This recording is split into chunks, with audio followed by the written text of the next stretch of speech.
bagaimana agar birokrasi ini bisa terbebas dari campur tangan politik, agar kemudian pelayanan publik itu lebih fokus, maka tentu harus ada peraturan, harus ada undang-undang yang melindungi birokrasi, agar kemudian birokrasi tidak merasa harus menanamkan kakinya di kontestan pilkada agar karirnya itu lebih aman gitu. Nah, undang-undang itu yang harus dibuat lebih tegas agar kemudian birokrasi bisa bebas dan tidak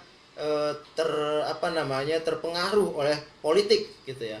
Jadi seharusnya sekda gitu ya, sekretaris daerah dan jajaran birokrasi itu tidak terpengaruh karirnya siapapun yang menjadi bupati, wali kota, gubernur. Kalau sekarang masih dipengaruhi, ya seringkali gubernur, bupati, wali kota itu membawa orangnya dan kemudian mengganti beberapa posisi yang bisa diganti gitu. Nah itu yang tidak boleh gitu. Undang-undang harus mengatur nanti agar birokrasi itu benar-benar terbebas dari pengaruh politik. Dengan demikian maka demokrasi tidak menjadi penyebab ketidakstabilan pemerintahan. Gitu. Jadi kuncinya di situ. Bagaimana menjadikan birokrasi itu sebagai aparat yang netral dan juga tidak menjadi korban politik gitu ya. Di kelas ini ada birokrasi, ada PNS, ada ya, saya kira banyak ya.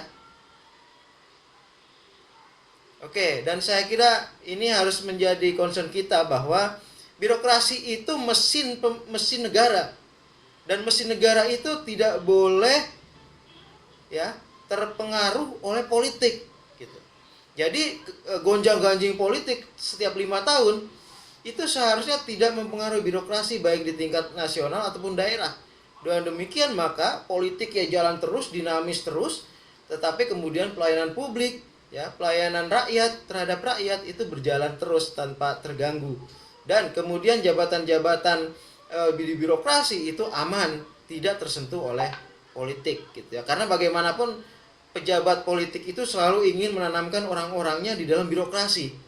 Karena dengan demikian maka keinginan-keinginan dia, program-program dia itu akan lebih mudah untuk dicapai gitu ya. Nah, kalau program itu program yang baik untuk rakyat itu bagus saja. Tapi kenyataannya sekarang banyak sekali bupati, wali kota yang membawa program itu untuk memberi konsesi pada bokhir-bokhir yang sudah memberi mereka uang ketika kampanye gitu. Ya. Itu sudah kenyataan bahwa pilkada baik bupati, wali kota atau gubernur itu seringkali didukung pendanaannya oleh bokhir-bokhir, oleh cukong-cukong ya. Mereka yang punya duit, dan kemudian itu tidak gratis. Jangan lupa, tidak ada makan siang gratis dalam politik. Mereka memberikan uangnya selama pilkada, tentu mereka akan mengharapkan mendapat konsesi. Misalnya di daerah yang memiliki banyak hutan, mereka akan minta untuk menanam kelapa sawit. Seringkali penanaman kebun kelapa sawit itu sebagai topeng saja untuk mengambil kayu-kayu di hutan yang luar biasa mahal itu. Gitu ya. Sekarang kan Papua itu yang sedang dirusak gitu ya. Papua, kemudian Kalimantan sudah rusak dan masih terus, Sumatera juga seperti itu. Daerah-daerah Indonesia Timur juga mulai dirusak gitu ya. Oleh cukong-cukong, oleh bandar-bandar, oleh bokhir-bokhir yang bermain di pilkada gitu.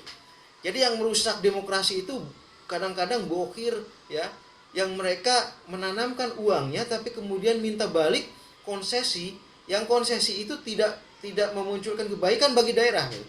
Kalau konsesi itu memunculkan kebaikan bagi daerah, misalnya dia mendapat perizinan membangun perusahaan apa gitu ya, yang mudah gitu, nah itu baik-baik saja karena memunculkan tenaga kerja dan tidak merusak gitu.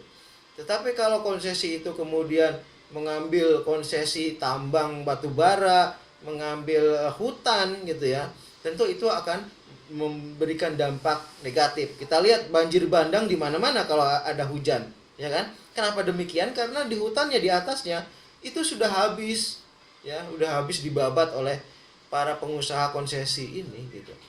Nah, itu sekelumit tentang bagaimana pemerintahan tetap stabil dengan demokrasi gitu ya.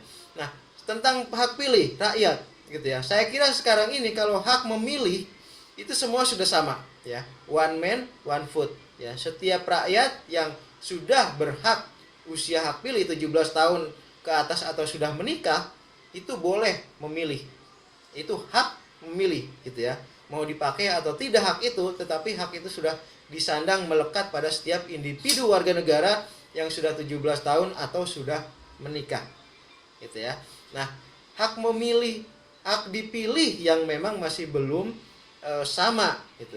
Hak dipilih itu sekarang masih dinikmati oleh orang-orang yang punya akses kepada modal tadi itu, kepada bohir, kepada cukong, atau mungkin dia sendiri yang punya duit banyak, pengusaha misalnya, ya.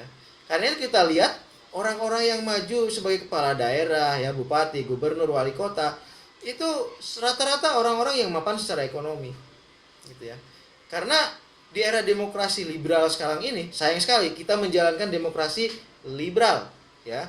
Di era demokrasi liberal sekarang ini, maka modal itu penting, ya. Ada 3 modal setidaknya. Modal sosial, modal budaya, dan modal finansial. Nah, modal finansial ini yang paling berpengaruh biasanya. Ya, seseorang yang punya duit banyak akan lebih mudah diusung oleh partai politik. Kenapa? Karena partai politik tidak punya duit sendiri, akibatnya mereka yang mampu